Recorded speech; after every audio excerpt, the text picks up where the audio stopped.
आज हिंदी का जो टॉपिक है वह है पद सूरदास जी के।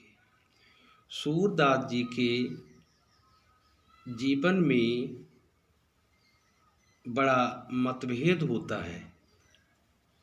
कुछ विद्वानों का ये मानना है कि सूरदास जी जन्मांध थे, लेकिन कुछ विद्वानों का ये भी मानना है कि ये जन्मांध नहीं थे। एक विवादित विषय है, क्योंकि विद्वानों के मतानुसार ये कहा जाता है कि जब कोई भी व्यक्ति अपनी आँखों से किसी वस्तु, प्राकृतिक से निर्मित किसी भी वस्तु को देख नहीं सकता है तो उसका वर्णन वे कैसे कर सकता है। तो ये रहस्यमयी बात है।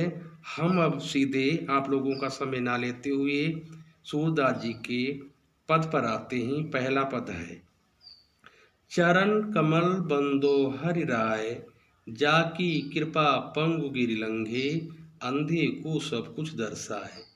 बहिरो सुने गूंग पुन बोले, रंक चले सिर छत्र धराई। सूरदास स्वामी करुणा में बार बार बंधो तीन पाए। प्रस्तुत पद में सूरदास ने अपनी आराध्य के चरणों की वंदना की है। सूरदास जी ने कहा है, चरण कमल बंदो हरि राय। चरण कमल यानी कमल के समान चरण, बंदो हरि राय। हरि राय, राय का मीन्स है यहाँ पर राजा। हरि कहते हैं भगवान कृष्ण के लिए, अर्थात भगवान कृष्ण के कमल रूपी चरणों की बंदो मानी वंदना करते हुए, जाकी कृपा, यदि इन चरणों की कृपा हो जाती है तो पंगु गिर लंघे। पंगु यानी पैरों से कमजोर, अर्थात लंगड़ा व्यक्ति, गिर कहते हैं पर्वत के लिए, लंघे मतलब होता है लांघ जाता है, लांघ सकता है। यदि भगवान कृष्ण के कमल रूपी चरणों की कृपा दृष्टि हो जाए तो पैरों से कमजोर या अपाहिज व्यक्ति पर्वत को लांघ सकता है। अंधे को सब कुछ दर्शाए, और अंधा व्यक्ति को सब कुछ दिखाई देने लगता है। बहिरो सुने यानी बहरा भी व्यक्ति सुनने लगता है। गूंग पुन बोले, और गूंगा अर्थात बहरा व्यक्ति भी सुनने लगता है। रंक चले सिर छत्र धराए, सूरदास स्वामी करुणा में बार बार बंधो तीन पाए। रंक चले, रंक कहते हैं गरीब निर्धन, एक भिखारी जो व्यक्ति होता है, गरीब व्यक्ति होता है, अगर उन चरणों की कृपा हो जाए तो वो भी सिर पर छत्र मुकुटधारी राजा बन जाता है। सूरदास स्वामी करुणा में, सूरदास जी अंतिम पंक्ति में कहते हैं कि करुणामयी स्वामी, ऐसे करुणामय स्वामी के बार बार बंदो मानी वंदना करते हैं ती पाए। ऐसे चरणों की एक बार नहीं, ऐसे अद्भुत चरणों की मैं बार बार वंदना करता हूँ।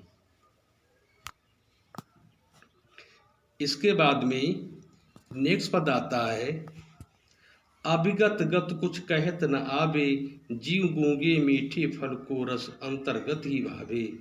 परम साध सबहिं सु निरंतर, अमित तोष उपजावे। मन वाणी को अगम गोचर, सो जाने जो पावे। रूप रेख गुण जात जुगत बिन, निरालंब कित धावे। सब विद अगम विचार ताते, सूर सगुर पद गावे।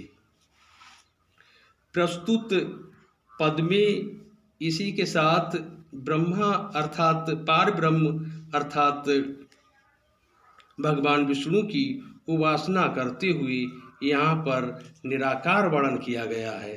कहते हैं कि अभिगत गत कुछ कहत न आवे, निराकार ब्रह्म की स्थिति का वर्णन नहीं किया जा सकता है। ज्यों गूंगे वैसी स्थिति होती है, ज्यों गूंगे जैसे कोई गूंगा व्यक्ति होता है, मीठे फल को तो खा लेता है लेकिन रस अंतर्गत ही भावे, लेकिन उसके रस को कभी भी वह व्यक्त उसके रस के जो मीठा जो फल होता है उसके स्वाद को कभी भी वो व्यक्त नहीं कर पाता है, अर्थात व्यक्त करने में सक्षम नहीं होता है। परम स्वाद सबहिं सुनिरंतर अमृत तोष उपजावे।